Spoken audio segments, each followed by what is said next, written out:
блог за парфюми в България с мен Християна и най-големия специализиран онлайн магазин за маркови парфюми Venera Cosmetics. Днес ще ви разкрием тайната как да различите оригиналния парфюм от неговата имитация. Едно от козметичните средства, които ежедневно нанасяме по кожата, косата и дрехите си, е парфюмът. За да не предизвика неприятна алергична реакция, той трябва да е качествен. Но как да различим оригиналния парфюм от фалшификата му?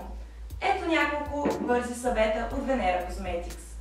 Лесно е да разберем дали парфюмът в опаковката е фалшив, ако има допусната правописна грешка в изписването на името му. Нали не вярвате, че реномирана парфюмерийна къща би допуснала подобна грешка? Много често фалшификаторите прилагат този трик, като разместват някои букви от името, така че визуално в първия момент да не може да откриете разликата. Огледайте целофана. Той трябва да е прозрачен и плътно прилепнал към картонната опаковка.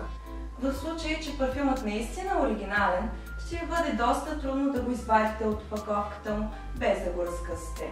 Баркодът на опаковката показва къде и кога е произведен съответния парфюм, като е важно да се има в предвид, че един и същи парфюм може да бъде произведен на различни места и съответно да има различен баркод. Парфюмите, произведени във Франция, например, имат код, който започва с 30.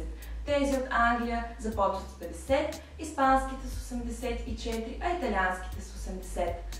Парфюмът в бутилката трябва да бъде абсолютно прозрачен, без никакви утайки или разлика в нюансите. В най-добрия случай уханието на фалшификата бегло ще напомня за оригинала, но в повечето случаи двете нямат нищо общо.